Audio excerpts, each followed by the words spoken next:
¿Qué tal? Pues muy buenos días, muy buenas tardes, muy buenas noches a la hora que nos vean y en el momento en el que nos sintonicen. Seguimos en esta cobertura especial de ADN 40 y de Círculo Editorial Azteca. Y hoy tenemos el gusto de platicar con Elvira Lindo. ¿Cómo estás, Elvira? Muy bien, contenta de estar con vosotros. Bueno, a mí me gustaría preguntarte cómo te está yendo en la FIL. Pues me está yendo muy bien, porque tengo mucho contacto con periodistas. Las entrevistas están siendo muy agradables y muy sustanciosas, porque la gente, los periodistas mexicanos leen con mucha atención los libros. Entonces, esto es lo que a ti te da la vida, ¿no? El tener conversaciones que merezcan la pena. No, pues qué bueno. Y bueno, el motivo que nos tiene contigo es justamente la publicación de En la boca del lobo. ¿Mm? Mi primera pregunta es, bueno, tú eres una escritora muy completa, has hecho lo mismo literatura infantil, literatura satírica, literatura para cine, Sí. y llegas, justamente la prensa ha dicho que esta es como una novela orientada como a los mayores, ¿no? Es una prosa un poco pues alejada de lo que es tu obra infantil. Sí, pero ya hace tiempo que yo me alejé del mundo, me alejé porque me dediqué a escribir otro tipo de historias, ¿no? Mm. ¿Y cómo ha sido ese encontrar, bueno, no encontrar, sino cambiar ese giro de tu obra? Bueno, yo lo veo como casi todo como un camino. El anterior libro que escribí, que fue A Corazón Abierto, que era un libro sobre la vida de mis padres, pues no pude venir a México por la pandemia, porque el libro salió justo cuando comenzaba el confinamiento, Así es. pero tuve algún encuentro virtual y era muy diferente en el sentido de que se trataba de un libro de, como se dice ahora, que autoficción, que es una palabra de la cual Sí. estoy ya un poco harta, pero es verdad que este es muy diferente en el sentido de, es una novela de misterio, que aborda, una novela de misterio, que aborda un asunto que yo creo que sobre el que hemos tomado plena conciencia en los últimos tiempos, pero que es tan antiguo como las relaciones sociales entre los seres humanos, ¿no? Que es el asunto del abuso y de desprotección de la infancia. Así es. Bueno, pues como dices, son temas que siempre han existido, pero que visibilizarlos ahora se ha Mm. vuelto una, no sé si una obligación, pero se ha vuelto una temática constante, ¿no? Claro, yo de todas formas, ahora mismo, cuando se promocionan los libros, muchas veces lo que se hace es hablar de los temas que tratan los libros, ¿no? Y parece que los escritores se tienen que convertir como una especie de expertos en este tema, cuando yo lo que soy fiel es a los personajes que creo, ¿no? Así es. Porque para mí eso es la literatura. Tú haces una serie de personajes a los que les ocurren asuntos, ¿no? Entonces, para empezar, yo el libro lo situé en una naturaleza que para mí es muy próxima, porque era la tierra de mi madre, y me parecía que ese lugar muy mágico, porque es un lugar prodigioso en cuanto a naturaleza, en una aldea donde viven solo como 10 11 personas, era, digamos, el escenario adecuado para que llegaran una madre muy joven con una hija preadolescente que guarda un secreto que no sabe contar, no encuentra una persona que le escuche y que adivine de alguna manera qué es lo que le está ocurriendo. Así es. Bueno, vale decir que justo el punto de partida son las vacaciones de verano, ¿Sí? ¿no? Y Julieta se va con su madre a este lugar llamado La Sabina, ¿Sí? ¿no? Y ahora esto que mencionas de que es un lugar prodigioso, hay un contrapunto en tu narrativa porque efectivamente es un lugar muy bonito, pero que también pareciera muy desolador, ¿no? Sí, es un lugar un poco olvidado del mundo porque esto es una aldea. Yo hablo de una comarca un poco perdida en España, muy bonita, tiene una biodiversidad Así es. preciosa, pero esto es la aldea más alta. A partir de esa aldea ya no hay nada, no, no hay Es- carretera que te lleve a ningún Aquí en sitio. México decimos que es donde el viento da la vuelta, ¿no? Sí. Bueno, y además, fíjate, hay veces que a mí me apetece preguntarle a los periodistas, más que los periodistas me pregunten a mí, y yo te preguntaría si no crees que esta novela es extrapolable a cualquier sitio así recóndito de la zona rural mexicana. Bueno, mira, te voy a responder, por supuesto, a esta pregunta. Yo creo que la buena literatura es la que está fuera de fronteras definibles. Por ejemplo, aquí tenemos Pedro Páramo Por eso. o estos cuentos del Mm, Llano en Llamas donde en realidad no suceden en ningún lugar definido, ¿no? sí, Aquí la crítica, la academia se ha aferrado a situarlos en algún pueblo terrenal, pero pero no, podría ser claro, cualquiera, claro. sí, sí, Entonces, yo creo que en este sentido, pues esa búsqueda literaria claro. tuya es muy afortunada porque puede ocurrir en cualquier Hombre, lugar. estaba en mi imaginación, estaba muy presente Rulfo, como también estaba presente Federico García Lorca, que tanto reflejó esa España rural en sus obras de teatro. Pero también, curiosamente, estaba Henry James con sus relatos de fantasmas. Claro. En realidad, la historia, como ves, comienza como una historia realista, pero poco a poco va alzando el vuelo hacia algo donde se mezcla lo fantástico y lo real. Bueno, yo aquí justo te quería preguntar si tú crees que infancia es destino y cuál es el destino de Julieta. Mira, cada novela te sirve para leer sobre muchas cosas. Yo creo que es una de las cosas más apasionantes de escribir una obra de ficción. Yo no le llamaría investigación, porque eso es un poco pretencioso, pero sí que es verdad que cuando tú estás escribiendo una historia, lees sobre cosas que te interesan, ¿no? Yo leí mucho sobre el trauma, sobre qué ocurre con el trauma a lo largo de la vida, sobre de qué forma la infancia afecta a nuestro destino, ¿no? Entonces está claro que los primeros años de vida, es decir, el mamífero humano es el cachorro que más tarda En- en formar su mente. O sea que igual podemos pensar que es a partir de los 20 años o así, cuando una persona está completamente hecha, por así decirlo, ¿no? Entonces, lo que ocurra en la infancia, lo que ocurra sobre todo hasta los 8 años o algo así, es importantísimo, es algo que nos construye como seres humanos. Lo que ocurre es que también nos encontramos con que el ser humano es muy resiliente, como todos los animales. Es decir, que si le ayudamos, sabe o puede sobreponerse a lo que le ha ocurrido, ¿no? Entonces eso yo siempre lo tuve presente, porque por ejemplo, en el asunto del abuso hay como una estigmatización tan grande de quien lo ha sufrido, que primero le obligamos al silencio, porque una persona que, digamos, te cuenta que eso le ha sucedido, te, es probable que te deje sin palabras. claro. Con lo cual, ese silencio es doloroso también para esa persona. O sea, como que no encuentra consuelo ni en su entorno ni colectivamente. Lo que hacemos es estigmatizar a la víctima, no al agresor, que eso es muy curioso, ¿no? Y digamos que aunque parece que le estamos dando nuestra compasión, en el fondo le estamos tratando como un ser distinto de otra naturaleza.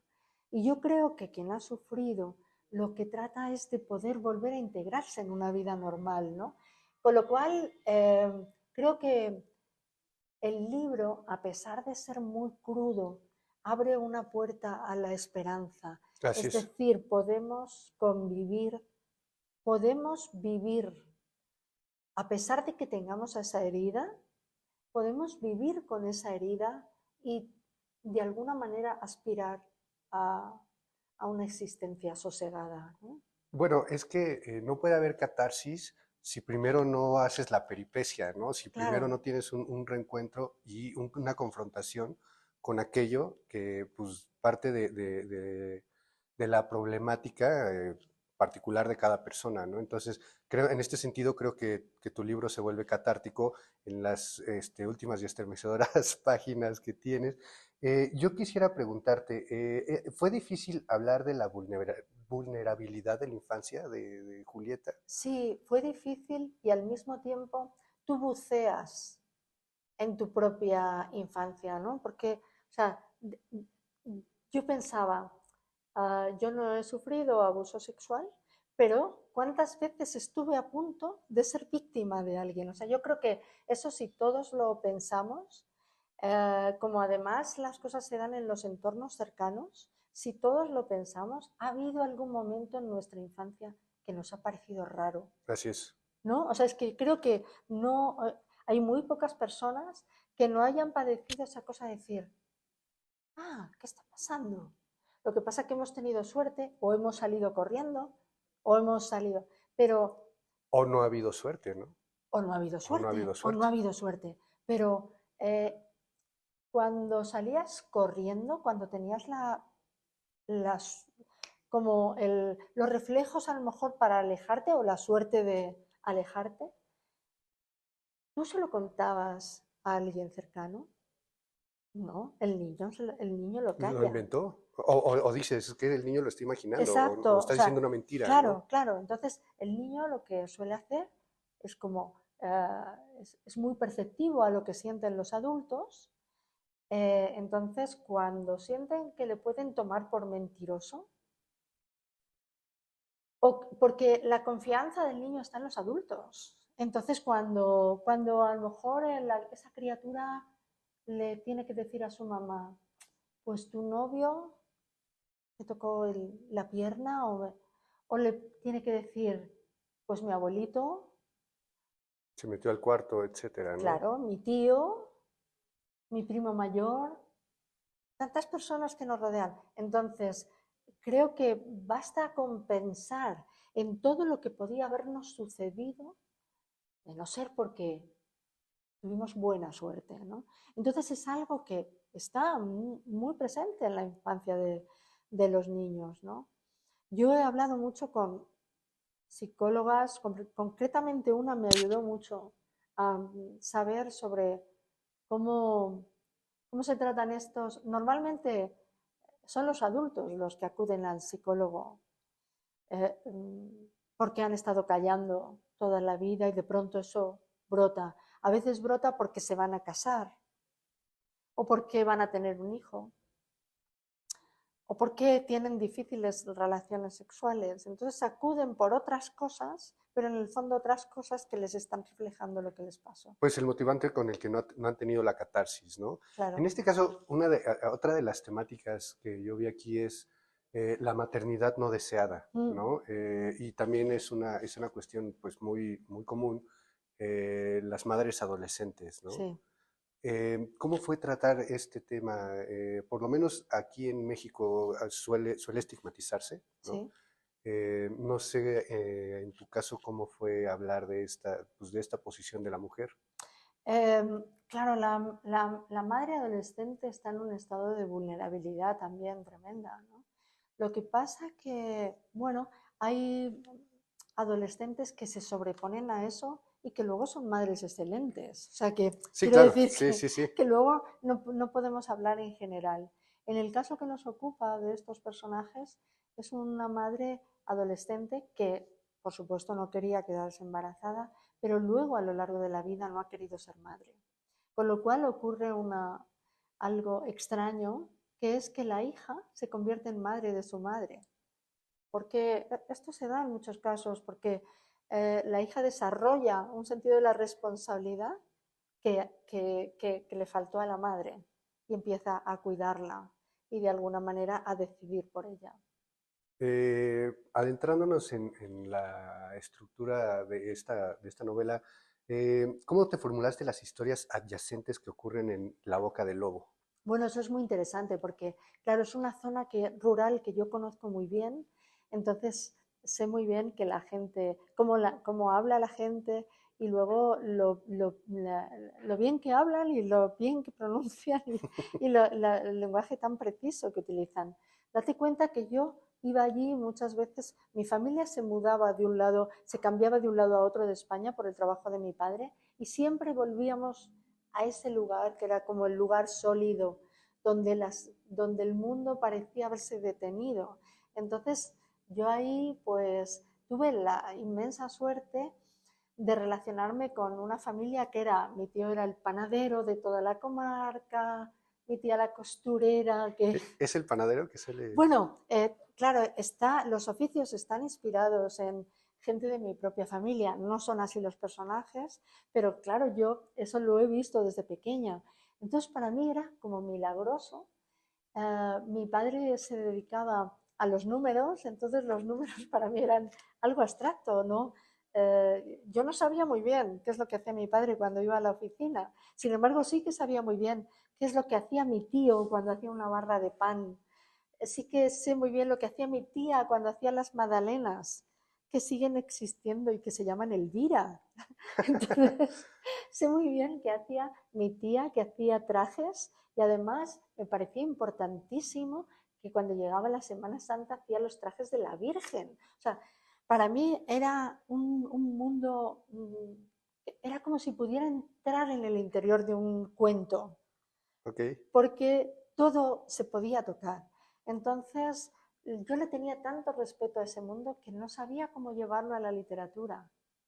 Y esto ha sido la primera vez que yo de verdad he contado, he creado personajes allí y fíjate lo que ha ocurrido, que en el pueblo grande, no en, el que no en la aldea, sino en el pueblo grande, que tendrá 1000 habitantes, le han cambiado el nombre a la plaza y le han puesto mi nombre. Mira, qué bello Entonces, homenaje, bueno, qué bello homenaje. entonces, fíjate lo que es. Ahora me da un poco de vergüenza pasar andando. Cuando voy me da un poco de vergüenza cruzar por la plaza que se llama como yo. Pero ¿saben que eres tú? ¿O te paran No, para, no, si no? todo el pueblo se reunió. O Ok, sea, todo el pueblo hicieron un acto. Yo tuve que destapar la placa y entonces acudieron los mozos del pueblo y que ahora ya hay mozas que cantan y entonces sacan sus guitarras, sus guitarrines y todo esto y entonces ellos van improvisando unas letras sobre la persona a la que homenajean. Entonces contaban mi propia vida, la contaban a través de la música y todo el pueblo estaba en la plaza, era muy bonito. seguidillas, ¿no? No, no, no, no son tonos andaluces, son más hacia el norte de España. Ok, ok, pues mira, qué bonita anécdota nos acabas Sí, no, no, es Yo espero increíble. conocer la Plaza Elvira No, Lindo alguna vez. yo te llevaré a mi plaza cuando quieras, pero es que lo increíble, claro, es que el lazo sentimental es muy grande porque yo jugaba en esa plaza cuando era Claro. pequeña. O sea, es muy extraño imaginarte de niña jugando en esa plaza y luego pasar de mayor. Entonces ahora siento cierta responsabilidad porque allí aparcan coches, automóviles y pienso que tengo que prohibir eso porque la plaza es muy hermosa, no quiero que esté con coches por medio. Claro, bueno, pues es lo que te decía, ¿no? Infancia es destino. Para finalizar, Elvira, esta grandiosa charla que nos has brindado, yo y bueno, algunas otras, para documentarme, también se menciona una influencia de pues, la gran Laforet, Sí, ¿no? De nada. sí. ¿Es una especie de homenaje a ella? Bueno, No la historia ni la novela, por sí, supuesto, pero este estilo, no sé, tiene que ahí tiene reminiscencias. muchos toques Así poéticos es, y hay veces que se hablan de las estelas se vuelven un poco fantasmagóricas, por así sí, sí, decirlo, sí. ¿no? Sobre todo en nada, no Sí, sé.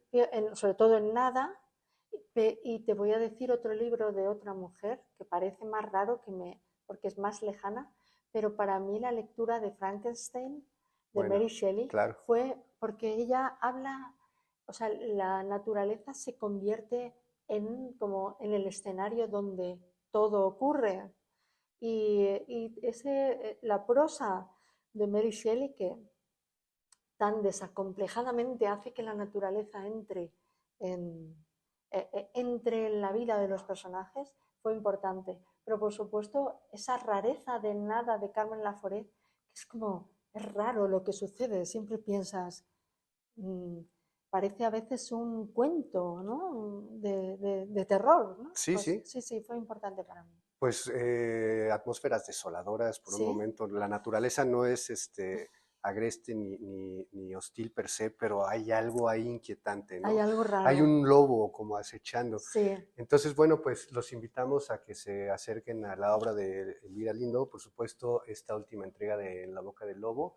Y pues muchas gracias, te nada, ha agradecemos. sido de verdad un placer. ¿Qué te espera aquí en la FIL? ¿Qué otras actividades tienes? Pues mañana iré a una universidad, cosa que me alegra mucho por entrar en contacto con estudiantes universitarios y me voy el jueves, pero siempre el contacto con lectores que he tenido ha sido enriquecedor porque Primero porque hay mucha gente joven en la FIL, eso es extraordinario.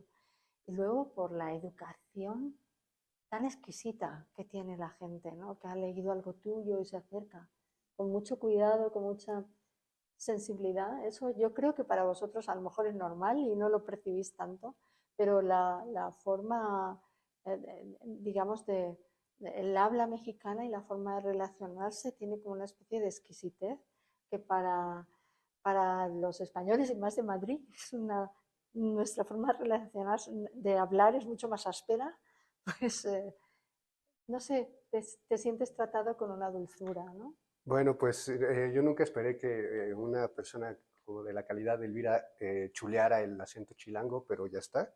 Entonces, es una broma muy común en México. Entonces, pues te agradezco el tiempo, Elvira, y los invitamos a seguir acompañándonos en esta cobertura especial de ADN 40 y de Círculo Editorial Azteca. Muchas gracias.